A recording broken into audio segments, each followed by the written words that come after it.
말씀 보겠습니다. 하나님 말씀은 신약성경 디모데후서 3장입니다.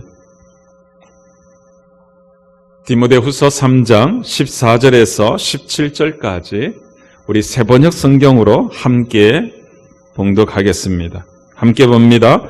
그러나 그대는 그대가 배워서 굳게 믿는 그 진리 안에 머무십시오. 그대는 그것을 누구에게서 배웠는지를 알고 있습니다. 그대는 어려서부터 성경을 알고 있습니다. 성경은 그리스도 예수를 믿는 믿음으로 말미암아 그대에게 구원에 이르는 지혜를 줄 수 있습니다. 모든 성경은 하나님의 영감으로 된 것으로서 교훈과 책망과 바르게 함과 의로 교육하기에 유익합니다. 성경은 하나님의 사람을 유능하게 하고 그에게 온갖 선한 일을 할 수 있게 하는 것입니다. 아멘. 아멘. 사랑하는 성도 여러분, 우리는 26년 새해를 시작하면서 새 마음으로 다시 시작하자고 하나님 앞에서 다짐했었습니다. 그래서 우리들 모두가 하나님의 자녀로서 품어야 할 하나님의 마음이 무엇인지 하나님의 말씀을 통해서 살펴오고 있었습니다. 오늘도 바울이 디모데에게 권면했던 말씀을 중심으로 우리를 향하신, 하나님을 믿는 신자를 향하신 하나님의 마음이 무엇인지 살펴보고자 합니다. 디모데후서는 사도 바울이 로마 감옥에 두 번째 수감되었을 때에 써보낸 편지입니다. 사도행전 28장에서 밝히고 있듯이 바울은 로마 황제에게 재판을 받기 위해서 2년 동안 로마에 있는 가택에 구금당하고 있었습니다. 그러다가 AD 63년경에 무죄로 석방되죠. 그렇게 풀려난 이후에도 바울은 복음 전하는 일을 중단하지 않습니다. 로마 교회에 보내는 편지에서 밝히고 있듯이 그는 스페인에도 다녀옵니다. 이처럼 이곳저곳에서 복음을 전하던 중에 죄수로 체포되어서 다시금 로마로 이송되어서 두 번째 로마 감옥에 수감됩니다. 아마 이번에 두 번째 치른 옥고는 AD 64년 7월경에 있었던 로마의 그 대화재, 그 화재로 인한 민심을 수습하려고 했던 네로 황제가 그 방화범으로 기독교인을 몰아세우면서 시작했던 박해와 연관이 있지 않을까 싶습니다. 아무튼 그렇게 옥고를 치르다가 AD 67년경 어느 날 네로 황제의 명령에 따라 단두대에서 참수형을 당하고 순교합니다. 이처럼 이제 막 죽음을 눈앞에 둔 사도 바울은 마치 자신이 낳아 기른 아들처럼 아끼고 사랑했던 디모데에게 꼭 하고 싶은 이야기가 있었습니다.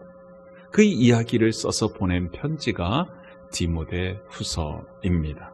그리고 그가 하고자 했던 마지막 당부가 오늘 우리가 읽은 본문 말씀입니다. 그의 핵심을 한마디로 요약하면 말씀대로 순종하며 사는 신자가 되라는 거예요. 말씀대로 순종하며 사는 신자가 되라. 여러분 14절이 그 이야기입니다. 그러나 그대는 그대가 배워서 굳게 믿는 그 진리 안에서 머무십시오. 그대는 그것을 누구에게서 배웠는지를 알고 있습니다. 그대는 배워서 굳게 믿는 그 진리 안에 머무십시오. 사도 바울은 디모데에게 지금 배워서 확신을 갖고 있는 그 진리, 하나님 말씀 안에 머물라고 당부합니다. 여러분 여기서 머문다라고 하는 이 말은요, 건다, 이 말은 산다, 살아간다 이런 의미입니다. 그러니까 배우고 확신한 말씀대로 살아가라는 이야기입니다. 그러면서 하는 이야기가 뭔가, 그대는 그것을 누구에게서 배웠는지를 알고 있다 그럽니다. 여러분 무슨 이야기일까요? 디모데야, 이 믿음, 이 신앙 누구에게서 배웠는지 알지? 나한테서 배웠어. 그 이야기인 거예요. 여러분 바울이 누구죠? 바울은요, 예수님께서 지목해서 택하신 사도였습니다. 이방인들에게 구원의 복음을 전하도록 주님께서 사명을 맡겼습니다. 뿐만 아니라 디모데에게 있어서 바울은 예수님을 믿는 신자가 되게끔 이끌어 주었던 믿음의 아버지였습니다. 복음을 전하는 사역자로 친히 안수하여 세워준 영적 스승이었습니다. 그러한 바울이 지금 디모데에게 배워서 굳게 믿는 그 진리 안에 머물라고 강력하게 촉구하고 있는 것입니다. 배우와 학자는 하나님의 말씀대로 순종하며 살아가는 것, 그것이 바로 예수님을 믿고 사는 것이라고 말씀하고 있는 것입니다. 그러면서 자기 자신이 어떻게 하나님 말씀에 순종하며 살아왔는지 이야기를 들려주는 거예요. 한마디로 바울의 간증을 들려주는 것입니다. 그게 10절과 11절입니다. 그러나 그대는 나의 가르침과 행동과 의향과 믿음과 오래 참음과 사랑과 인내를 따르며 안디옥과 이고니온과 루스드라에서 내가 겪은 박해와 고난을 함께 겪었습니다. 나는 그러한 박해를 견디어냈고 주님께서는 그 모든 박해에서 나를 건져내셨습니다. 사도 바울이 루스드라에 두 번째 방문했을 때에 디모데에게 함께 선교 다니자고 제안을 합니다. 그때로부터 시작해서 대략 15년 넘게 사도 바울과 디모데는 동행동숙하며 지냅니다. 그러니 여러분, 사도 바울이 살아가는 그 삶의 모습을 가장 가까이서 지켜본 측근 중에 측근이 바로 디모데였던 거죠. 바울이 가는 곳마다 선포했던 가르침의 내용이 무엇인지 디모데는 빠삭하게 알고 있었습니다. 바울이 전하했던 그 복음을 수없이 반복적으로 들었기 때문이죠. 여러분, 15년이 넘게 반복적으로 들었으니 바울의 가르침이 디모데 자신에게 내면화되었음이 당연할 것입니다. 무슨 말이냐 하면 바울의 가르침을 자신의 가르침으로 만들었을 뿐만 아니라 바울의 그 가르침대로 자신의 믿음을 키워갔다는 말입니다. 뿐만 아니라 15년 넘게 자신이 전하는 그 가르침 그대로 살아가는 바울의 삶의 행동을 목격했던 것입니다. 언행일치의 신앙생활의 모습을 보아온 것이죠. 그러니 디모데는 저렇게 사는 것이 진짜 예수님을 믿는 거구나. 나도 저렇게 예수님을 믿고 살아야 하나님께서 기뻐하시겠구나. 그랬을 것입니다. 게다가 바울의 의향, 다시 말하면 삶의 목적이 무엇인지도 분명히 알고 있었습니다. 왜냐하면 바울이 늘 자신의 의향이 무엇인지, 자신의 삶의 목적이 무엇인지 밝혔기 때문이죠. 여러분, 바울의 의향, 삶의 목적은 다른 것 아닙니다. 주님 처음 만난 그날 아나니아를 통하여 이 사람은 내 이름을 이방인과 임금들과 이스라엘 자손들에게 전하기 위하여 택한 나의 그릇이라 하신 주님 말씀 때문에 가슴에 담게 된 소명이었습니다. 이날부터 바울은요, 주님께서 자신을 부르신 그 뜻대로 살겠다고 삶의 방향을 결정짓습니다. 그리고 결정지은 그 방향, 그 목적 그대로 살아왔습니다. 주님께 받은 사명, 그거 온전히 이루기 위해서 자신의 삶 전부를 바칩니다. 그렇게 살아가는 사도 바울의 그 삶의 모습을 그동안 쭉 지켜보았던 것입니다. 뿐만 아니라 안디옥과 이고니온과 루스드라에서 내가 겪은 박해와 고난을 함께 겪었다고 이야기하는 것처럼 바울이 겪었던 고난 곁에서 다 보았던 것이죠. 안디옥에서는 어떤 일이 있었습니까?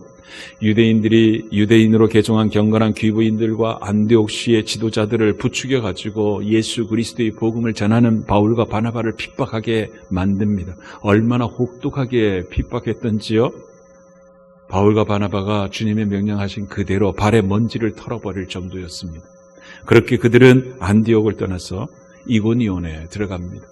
여러분, 이고니온에서도 유대인들이 이고니온 사람들의 마음을 선동해가지고 복음을 전하는 이 바울과 바나바에게 악한 감정을 품게 합니다. 그런데도 굴하지 아니하고 복음을 전합니다. 많은 사람들이 바울과 바나바를 따르기 시작하자 이 두 사도를 모욕하며 돌로 치려고 합니다. 그래서 하는 수 없이 루스드라로 피신하게 되죠. 그리고 루스드라에서는 안디옥과 이고니온에서 쫓아온 유대인들이 사람들을 선동해서 복음을 전하고 있던 그 바울을 돌로 쳐버립니다. 돌에 맞아 쓰러져 있는 바울이 죽은 줄 알고 성 밖으로 끌어내서 하수구에 던져버리죠. 그러니 여러분, 함께하고 있었던 동료들과 제자들이 어쩔 줄 몰라 당황하는 것이죠. 그렇게 발만 동동 구르며 바울을 지켜보고 있는 그때에 바울이 부스스 일어납니다. 피범벅이 되고 새까맣게 멍이 든 채로 말입니다. 주님께서 다시 살려주신 것입니다. 그래서 11절 말미에 바울이 이렇게 고백하는 거예요. 주님께서 그 모든 박해에서 나를 건져내셨습니다. 이렇게 자신이 살아온 인생 여정을 담담히 간증하던 바울이 디모데에게 한마디를 더 툭하니 던집니다. 그게 12절이에요. 그리스도 예수 안에서 경건하게 사려고 하는 사람은 모두 박해를 받을 것입니다. 진짜로 예수를 믿으며 산다면 박해를 받을 수밖에 없다는 말입니다. 여러분, 이것이 사도 바울이 예수님을 믿고 살아오면서 직접 체험하며 확인하고 깨달은 진리였던 것입니다. 바울에게 왜 그리스도 예수 안에서 경건하게 살려고 하는 사람들은 모두 박해를 받습니까? 하고 물으면 바울은 말세를 살아가는 신자는 세상 사람들과 함께 살면서도 그들과는 완전히 다른 원리를 가지고 살아가는 사람들이기 때문에 그렇습니다. 대답한다는 거예요. 여러분, 실제로 대다수의 세상 사람들이 그렇다고 하면서 걸어가고 있는 그 길을 신자들은 아니다 하고 외치며 거부해야 할 때가 있습니다. 왜냐하면 성경이 아니라고 말하고 있기 때문이죠. 그래서 예수님을 진짜로 믿고 살면 어려움을 겪을 수밖에 없는 것입니다. 요즘 우리가 살고 있는 이 사회는요, 일제강점기나 6.25 한국 전쟁 때처럼 예수님을 믿는다는 이유 때문에 죽음의 자리로 내몰리지는 않습니다. 하지만 예수님을 믿는다는 그것 때문에 반대와 적대감을 겪어야 할 때가 여전히 있는 사회입니다. 가정, 학교, 직장 할 것 없이 빈번히 일어나고 있는 것이 우리들의 현실입니다. 뿐만 아니라 내적인 갈등 때문에도 겪는 어려움이 있습니다. 말씀대로 순종하며 살 것인가? 아니면 편리하게 그냥 세상 사람들이 살아가는 식으로 살아갈 것인가 하는 것 때문에 갈등할 때가 있다는 말입니다. 이런 갈등이 생길 때마다 바울은 하나님의 말씀대로 살아버리기로, 하나님 말씀에 순종해 버리기로 결단했다는 것입니다. 박해를 당해도 묵묵히 인내하며 견뎌냈습니다. 믿음을 끝까지 지켰습니다. 그래서 디모데후서 4장 7절 이하를 보면 그는 이렇게 자신의 삶의 마지막을 고백합니다. 나는 선한 싸움을 다 싸우고 달려갈 길을 마치고 믿음을 지켰습니다. 이제는 나를 위하여 의의 면류관이 마련되어 있으므로 의로운 재판장이신 주님께서 그날에 그것을 나에게 주실 것이며 나에게만이 아니라 주님께서 나타나시기를 사모하는 모든 사람에게도 주실 것입니다. 아멘. 한마디로 신자다움을 온전히 지켜낼 수 있었다는 말입니다. 하나님 말씀대로 순종하며 살아가기로 결심하고 그렇게 한 걸음 한 걸음 내딛다 보니 자신의 믿음을 지켜낼 수 있었다는 말이죠. 동시에 주님께 받은 그 사명에도 온전히 충성할 수 있었다는 말입니다. 그러한 삶을 살던 사도 바울이 지금 디모데에게 너도 어려서부터 성경을 알고 있으니 얼마든지 나처럼 살 수 있어 라고 권면하는 것입니다. 그 이야기가 15절에서부터 17절까지 말씀인 거예요. 여러분 같이 한번 읽어볼까요? 함께 봅니다. 그대는 어려서부터 성경을 알고 있습니다. 성경은 그리스도 예수를 믿는 믿음으로 말미암아 그대에게 구원에 이르는 지혜를 줄 수 있습니다. 모든 성경은 하나님의 영감으로 된 것으로서 교훈과 책망과 바르게 함과 의로 교육하기에 유익합니다. 성경은 하나님의 사람을 유능하게 하고 그에게 온갖 선한 일을 할 수 있게 하는 것입니다. 아멘. 아멘. 여러분 한마디로 들으면 성경을 기준 삼고 살라는 이야기인 거예요. 이게 바울 자신이 신자다움을 온전히 지켜낼 수 있는 비결이었다는 말입니다. 그러면서 하나님 말씀대로 순종하며 사는 자에게 주시는 하나님의 유익이 있음을 이야기합니다. 첫 번째 유익은 구원에 이르는 지혜를 얻는다는 거예요. 왜냐하면 성경은 하나님께서 우리에게 하나님의 구원의 계획을 계시해 주는 책이기 때문입니다. 여러분 우리는 이 성경을 통해서 하나님께서 우리 인간을 하나님의 형상대로 지으셨다는 사실을 압니다. 그렇게 하나님의 형상대로 지음받은 인간이 하나님께 죄를 범했다는 사실도 알게 되죠. 그 결과 하나님의 심판을 받아서 하나님의 생명, 영원한 생명을 잃어버렸다는 사실을 알게 되는 거예요. 자연 세계가 죄의 저주 아래 있다는 사실도 알게 됩니다. 하나님을 등진 인간이 사단의 종이 되어서 여전히 하나님께 돌이키지 못하고 하나님을 거역하며 살아가는 사실과 하나님께서 아름답게 창조하신 세계를 파괴하며 살아가고 있다는 사실도 알게 됩니다. 동시에 이 성경을 통해서 예수 그리스도께서 우리 죄의 문제를 해결해 주셨다는 사실도 알게 되는 것입니다. 실제로 예수님이 우리 인간의 몸을 입고 이 세상에 오셨고 우리의 죄를 대신 짊어지시고 십자가에 죽으시고 사흘 만에 부활하심으로써 우리의 구원을 완성하셨다는 사실을 이 성경을 통하여 알 수 있습니다. 뿐만 아니라 장차 하나님이 정하신 마지막 날이 되면 주님께서 이 세상에 다시 오셔서 이 세상을 심판하시고 구원하신 하나님의 자녀들을 새하늘 새 땅으로 인도하여 들이실 것이라는 사실을 알 수 있습니다. 여러분, 이게 이 성경 창세기로부터 시작하여 요한계시록까지의 내용입니다. 그러니 이 성경은 하나님의 구원 이야기인 것입니다. 그래서 바울은 성경은 그리스도 예수를 믿는 믿음으로 말미암아 그대에게 구원에 이르는 지혜를 줄 수 있다고 선언하는 것입니다. 여러분, 이게 첫 번째 유익이에요. 그리고 성경이 주는 두 번째 유익은요, 이미 구원받은 하나님의 자녀들로 하여금 온전하게 만들어줍니다.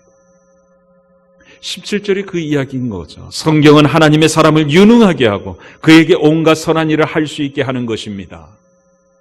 예수님을 영접해서 하나님의 자녀가 된 신자로 하여금 진짜로 예수 믿고 사는 사람들의 모습을 갖추게 해주는 지침서가 바로 이 성경이라는 것입니다. 하나님 자녀답게 살아가는 지침서인 성경은 신자들에게 네 가지 기능을 발휘합니다. 그 네 가지 기능이 16절인 거죠. 모든 성경은 하나님의 영감으로 된 것으로서 교훈과 책망과 바르게 함과 의로 교육하기에 유익합니다.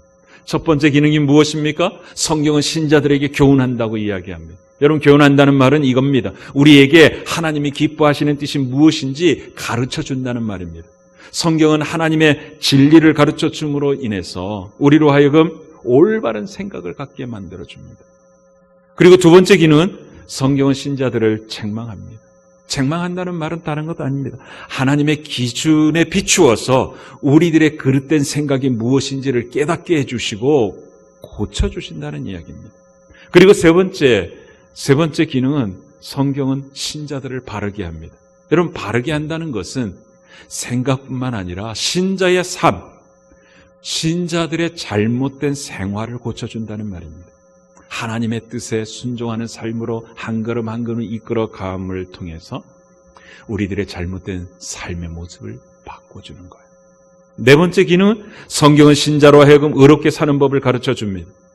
성경은 끊임없이 의롭게 사는 법이 무엇인지 신자들에게 일깨워 줍니다. 신자로 하여금 하나님이 기쁘시게 하는 삶이 무엇인지를 일깨워 주므로 그렇게 살아갈 수 있도록 이끌어주고 하나님께 영광 돌리는 삶을 살아가도록 인도해 줍니다.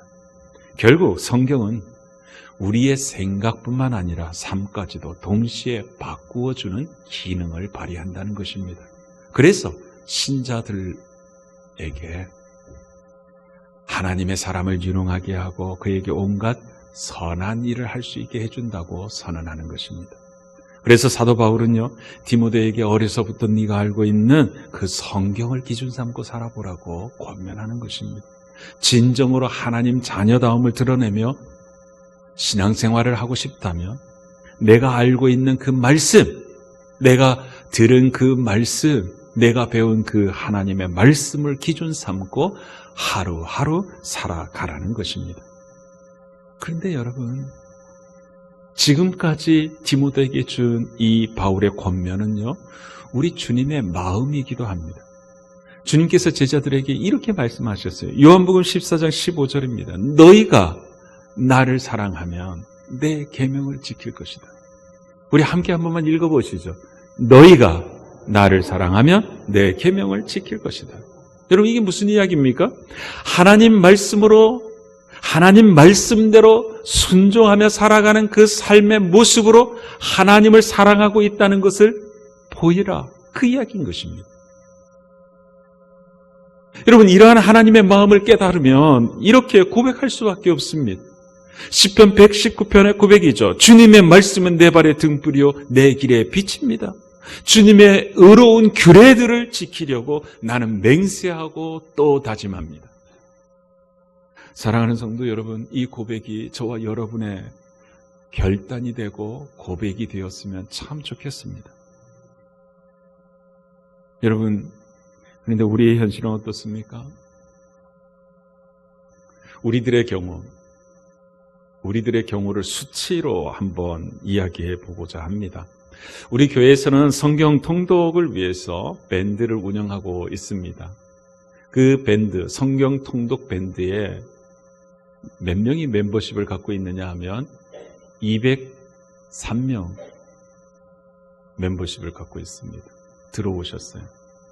그리고 이 성경 통독은 두 가지 옵션을 만들었습니다. 하나는 1년에 성경을 1독할 수 있도록 구성한 것이고, 다른 하나는 100일에 1독을 함으로써 1년에 3독할 수 있도록 편집해 놓았습니다.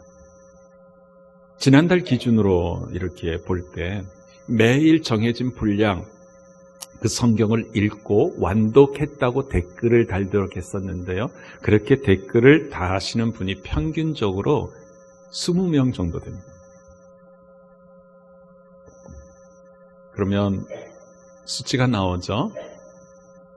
10분의 1 정도가 밴드에 가입하신 성도님들의 10분의 1 정도가 성경 읽는 일에 열정적으로 동참하고 있다는 거예요. 여러분, 이게 우리의 현주소입니다. 여러분, 제가 이 말씀을 드리는 이유는 다른 것 아니에요.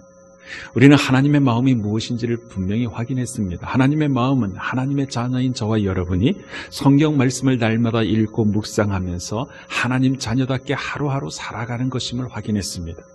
그렇다면 우리는 어떻게 해야 할까요? 우리도 구약의 성도처럼 내가 주님의 법을 얼마나 사랑하는지 온종일 그것만을 깊이 생각합니다. 주님의 말씀은 내 발의 등불이요 내 길의 빛입니다. 주의 의로운 규례들을 지키려고 나는 맹세하고 또 다짐합니다. 이리 고백해야 하지 않을까요? 여러분, 우리가 마땅히 그렇게 고백해야 하는 이유를 요한계시록 1장 3절 말씀을 읽으면 알 수 있을 거예요. 여러분, 요한계시록 1장 3절은 같이 한번 세 번역으로 읽어봅시다. 함께 봅니다. 이 예언의 말씀을 읽는 사람과 듣는 사람들과 그 안에 기록되어 있는 것을 지키는 사람들은 복이 있습니다. 그때가 가까이 왔기 때문입니다. 아멘. 한 번 더 읽어봅시다. 이 예언의 말씀을 읽는 사람과 듣는 사람들과 그 안에 기록되어 있는 것을 지키는 사람들은 복이 있습니다. 그때가 가까이 왔기 때문입니다. 아멘. 분명히 주님께서 말씀하신 거에 요한계시록을 통해서 말씀하셨습니다. 그러니까 말세를 사는 신자들에게 주신 하나님의 말씀이죠. 주님께서 말세를 사는 신자들에게 이 하나님의 말씀인 성경을 읽는 사람이 복이 있다고 하십니다. 이 하나님의 말씀을 듣는 사람들이 복이 있다고 말씀합니다. 이 기록된 하나님의 말씀대로 지켜 행하는 사람들이 복이 있다고 말씀하십니다. 세 번씩이나 나누어서 반복적으로 말씀하고 계세요. 왜 그토록 복이 있다고 말씀하시는 것일까요? 그 이유는 마지막 대목이에요. 그때가 가까이 왔기 때문입니다. 마지막 날에 주님께서 심판하시는 그 날에 하나님의 말씀대로 순종하며 삶을 살았던 우리의 흔적들이 우리 인생 속에 차곡차곡 쌓여 있을 것이기 때문에 복이 있다고 말씀하시는 거예요. 그렇게 하나님 말씀대로 순종하며 살았던 삶에 대한 칭찬과 상급을 받을 것이기 때문에 복이 있다고 말씀하시는 것입니다. 그런데 여러분, 우리는 이걸 잊고 살아요. 이 세상이 우리가 영원히 살아갈 영원한 처소가 아닌데 이걸 깜빡깜빡거리는 거예요. 이 세상에서 살아간 내 삶의 흔적들에 대해서 하나님이 평가하실 것인데 이걸 망각하는 거예요. 그래서 하나님의 말씀과 동떨어지게 살아가는 교인들이 교회 안에 가득한 거예요. 하나님 말씀과 등진 채 살아가는 목사들이 교회 안에 가득한 것입니다. 예배당 안에 들어오면 모두가 다 신자 같은데 저 밖으로 나가면 모두가 신자인지 아닌지 구별이 안 되는 거예요. 바울 시대도 그랬던 것 같습니다. 디모데후서 3장 1절에서부터 5절까지 말씀을 보면 그 사실을 확인할 수 있습니다. 그대는 이것을 알아두십시오. 말세에 어려운 때가 올 것입니다. 2절부터는 같이 한번 읽어봅시다. 사람들은 자기를 사랑하며 돈을 사랑하며 뽐내며 교만하며 하나님을 모독하며 부모에게 순종하지 아니하며 감사할 줄 모르며 불경스러우며 무정하며 원한을 품지 비방하며 절제가 없으며 난복하며 선을 좋아하지 아니하며 배신하며 무모하며 자만하며 하나님보다 쾌락을 더 사랑하며 겉으로는 경건하게 보이나 경건함의 능력은 부인할 것입니다. 그대는 이런 사람들을 멀리하십시오. 아멘. 여러분 2절을 시작하는 첫 단어가 뭐였습니까? 거기에 사람들이라 그랬죠. 여러분 이 사람들이 누구일까요? 5절 말씀을 보면 분명해집니다. 겉으로는 경건하게 보이나 경건함의 능력을 부인할 것입니다. 그대는 이런 사람들을 멀리하십시오. 겉으로는 하나님을 섬기는 채 하지만 실제로는 하나님을 경외하지 않는 사람들을 멀리하라고 이야기합니다. 그렇다면 2절에서 말하는 사람들이 누구인지 분명해지지 않습니까? 교회 다니는 사람들입니다. 겉으로는 하나님을 믿는 것처럼 보이지만 실제로는 하나님을 믿지 않는 교인들. 겉으로는 경건하게 보이나 경건의 능력이 없는 목사들. 무늬만 신자인 사람들입니다. 그러면 여러분 어떻게 해야 이들처럼 살지 아니하고 바울처럼 하나님 자녀답게 살아갈 수 있을까요? 주님은 딱 하나라고 이야기합니다. 하나님의 말씀을 읽고 하나님의 말씀을 묵상하고 하나님 말씀대로 지켜 행하며 살아야 한다는 거예요. 세상 사람들처럼 사는 것이 아니라 하나님 백성답게 하나님의 말씀을 기준 삼고 살아가는 연습을 해야 한다고 이야기하는 거예요. 사실 이러한 연습을 교회 차원에서 하는 것, 그것이 우리들이 흔히 이야기하는 세추입니다. 주일 연합 예배, 목장 모임, 삶공부. 여러분 이거에 대해서는 제가 여러 차례 말씀드리기도 했고 또 언젠가 다시 한번 말씀드릴 수도 있습니다. 그리고 실제로 여러분들이 그 세축 안에 들어와 계시기 때문에 잘 알고 계시리라 생각합니다. 그런데 이 세축 외에 하나님 백성답게 살아가기 위해서 새롭게 교회에서 시도하고 있는 것 중에 하나가 바로 성경 통독입니다. 성경 통독. 그런 취지에 맞게 성경 통독을 어떻게 잘할 수 있는지 팁을 좀 드리고 싶습니다. 저는 개인적으로 성경 통독 100을 좋아합니다. 1년에 3번 읽고 싶은 마음이 저한테는 많기 때문입니다. 그런데 1년에 1도 카드로 편집된 성경 통독 365가 훨씬 낫습니다. 왜 그러냐 하면 성경 통독 100은요 하루만 밀리면 성경 읽어야 할 분량이 70장이 넘습니다. 그러니 그만 포기하게 됩니다. 그런데 성경 통독 365는 하루에 3장이니까 하루 밀려도 6장만 읽으면 되는 거예요. 그러니 365를 추천드립니다. 그런데 이때 꼭 명심해야 할 것은 뭐냐 하면 성경 통독 말씀 보아찾기 감사 노트를 사용해 보시라는 거예요. 이것은 행정실에서 구입할 수 있습니다. 그렇게 하면 아마 경건의 능력을 제대로 기를 수 있을 거예요. 이렇게 해보는 것입니다. 매일 정해진 분량만큼 성경을 읽으면서 내 가슴속에 훅 들어오는 말씀들 있지 않습니까? 은혜 받고 결단하는 말씀들, 그 말씀들을 말씀 보아찾기 감사 노트에다가 기록하는 것입니다. 그 노트를 펼치면 왼쪽 편에 한 5칸 정도가 있거든요. 그 5칸에다가 기록해 보는 거예요. 어떤 말씀들인가? 내게 축복이 되는 말씀, 내게 약속이 되는 말씀, 또 내가 지켜야 할 말씀, 권면을 주는 말씀, 명령하고 있는 말씀, 그 말씀들 가운데 이번 주에 꼭 하고 싶은, 지키고 싶은 그런 말씀을 적어보는 것입니다. 그런 다음에 오른편에 보면 감사 노트가 있거든요. 감사 일기 코너라고 있어요. 거기에다가 하루를 마무리하면서 서너 가지 감사한 것들을 생각해 보는 것입니다. 그리고 거기에 기록해 보는 거예요. 그리고 그 밑에는 기도 노트가 있는데 거기에 VIP를 위한 기도나 VIP를 만나서 섬기면서 느꼈던 그 생각, 경험, 체험, 그것들을 간략하게 써보는 것입니다. 그리고 나서 기도로 성경 통독을 마무리하는 거죠. 그리고 그 주간에 있는 목장 모임에 참석하셔서 그렇게 은혜 받았던 하나님의 말씀, 기록해 놓았던 말씀 보아 그것을 가지고 나누는 거예요. 나는 이런 말씀 때문에 이렇게 결단했고 이렇게 살았는데 이런 어려움도 있고 이런 기쁨이 있었어요 하고 나눠보는 것입니다. 그리고 한 걸음 더 나아간다면 여러분들이 참여하고 있는 그 성경 통독 밴드에도 그 찾아낸 말씀을 기록하고 그 말씀에서 나는 이렇게 결단했다고, 나는 이렇게 살아가려고 애쓰고 있다고 적어보는 것입니다.